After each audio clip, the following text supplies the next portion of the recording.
នេះយើងចូលមកលំហាត់ប្រូបាវិញម្ដងបាទគឺថាក្នុងថង់មួយនឹងមានឃ្លី3ណាគឺមាន ABC បាទគេតាំងឃ្លីទាំងដោយ ABC ហើយគេចាប់យកឃ្លីម្ដងមួយបាទចាប់ម្ដងតែមួយទេចំនួន2លើកអញ្ចឹងមានន័យថាចាប់បានឃ្លីដែលត្រូវចាប់ហ្នឹងគឺ2ណាប៉ុន្តែចាប់ម្ដងមួយហើយចេញពីថង់ដោយដាក់ចូលថង់វិញបាទអញ្ចឹងចាប់មួយបានហើយគេកត់ទុកលទ្ធផលវាហ្នឹងហើយដាក់ចូលវិញហើយចាប់មួយទៀតណាអញ្ចឹងគេហៅចាប់ហើយដាក់ចូលវិញស A កំណត់លំហសំណាក់ S និងព្រឹត្តិការណ៍ព្រឹត្តិការណ៍មាន A បាទចាប់បានឃ្លី2ផ្សេងគ្នាបាទ B ចាប់បានឃ្លី B នៅលើកទី1អញ្ចឹងបញ្យលតកតងជាមួយនឹងលំហសំណាក់ S ហ្នឹងតិចណាបាទលំហសំណាក់ S នេះគឺព្រឹត្តិការណ៍អាចណាហើយនេះយើងវិភាគក្រោយទៀតទៅ B តូចបាទរកប្រូបាបនេះព្រឹត្តិការណ៍ A ព្រឹត្តិការណ៍ B ព្រឹត្តិការណ៍ A បន្ទាប់ B និងព្រឹត្តិការណ៍ A ប្រជុំ B អញ្ចឹងផ្ដើមចេញពីអក្សរ A តូចនេះទៅគឺកំណត់លំហសំណាក់ S បាទអញ្ចឹងសូមដាក់ចម្លើយនៅខាងក្រោមនេះ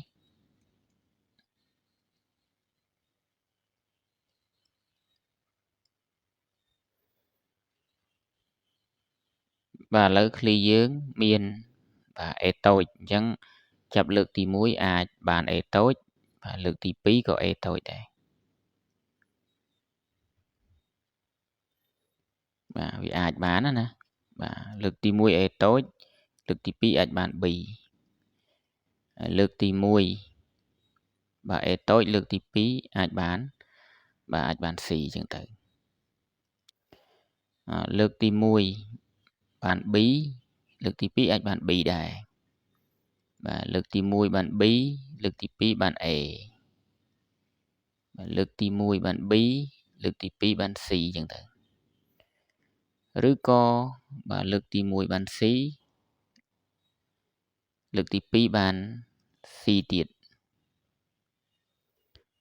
លើកទី1បាន C បាទលើកទី2បាន A ហើយលើកទី1បាន C ដដែលលើកទី2បាន B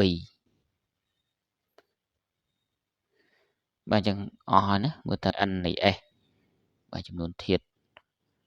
បស់វាហ្នឹងគឺ9ករណី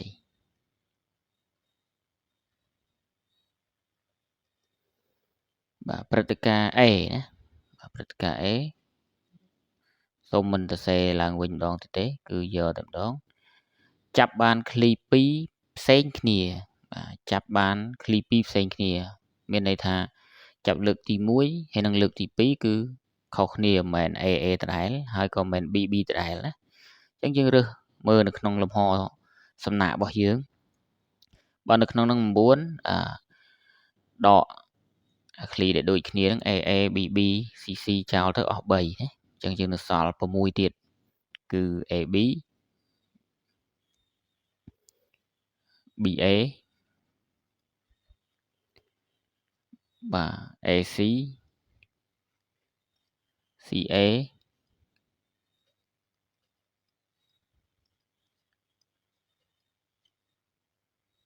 BC CB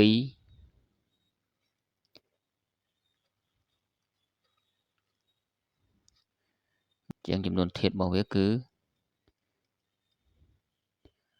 6ករណីបាទអញ្ចឹងទៅដល់អក្សរ B ព្រឹត្តិការណ៍ B មួយទៀត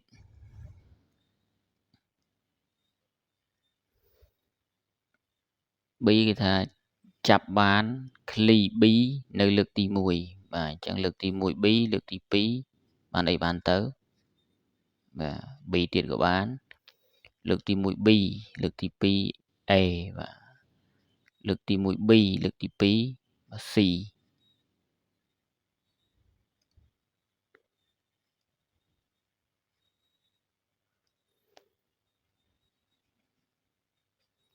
ចឹង n នៃ B គឺស្មើនឹង 3ណា3ករណីបាទអញ្ចឹងព្រឹត្តិការណ៍ AB ចប់ហើយចូលដល់ការរកប្របាបបាទស B តូចប្របាប A បាទយក n នៃ A ចែក n នៃ S ណាអញ្ចឹងស្មើនឹង6 លើ 9បាទស្រួលនឹង3ទៅយើងបាន2 លើ 3ហើយយើងចែក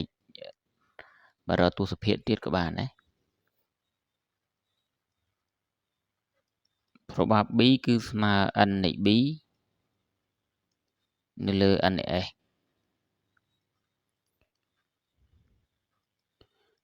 ចឹងស្មើនឹង3នៅលើ 9បាទស្រួលនឹង3បាន1 លើ 3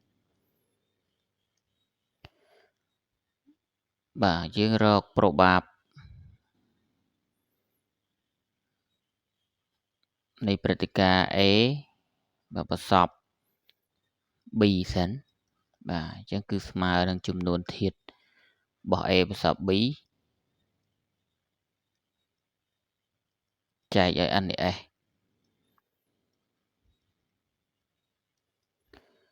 បាទយើងទៅមើល A និង B បាទដូចគ្នាណាខ្លះណាបាទ A និង B ដូចគ្នាគឺ BA BA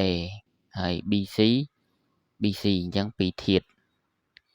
ហើយអញ្ចឹងយើងប្រាប់គេមកបាទវាស្មើនឹងពីរធាតុបើយើងគិតជាករណីគឺស្មើនឹង2ករណីណា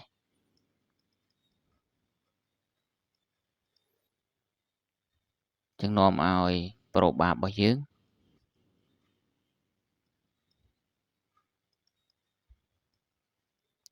ស្មើនឹង2នៅលើ9បាទឥឡូវយើងចូលដល់ប្របាបប្រជុំវិញម្ដង n នៃ A ប្រជុំជាមួយ B ហើយចែកឲ្យ n នៃ S បាទអញ្ចឹង A ប្រជុំជាមួយ B បាទយើងទៅមើល A ទាំងអស់ A មាន6វាអត់មានតាដូចគ្នាបាទប៉ុន្តែ B លើសកន្លែងដូចគ្នាបន្តិចអញ្ចឹងយើងយកទៅដាក់បន្ថែមទៅវាឡើង7ករណីណាបាទអញ្ចឹងសូមមិនដល់ទៅសេឡើងវិញដាក់ចំនួនវា7ករណីតែម្ដងព្រោះពីរនេះដូចគ្នានេះពីរនេះដូចគ្នាអញ្ចឹងថែមតានេះចូលទៅ A ទៅកើតបាន A ប្រជុំ B ឯងអញ្ចឹងយើងបានប្របាបនៃ A ប្រជុំ B ស្មើ7លើ 9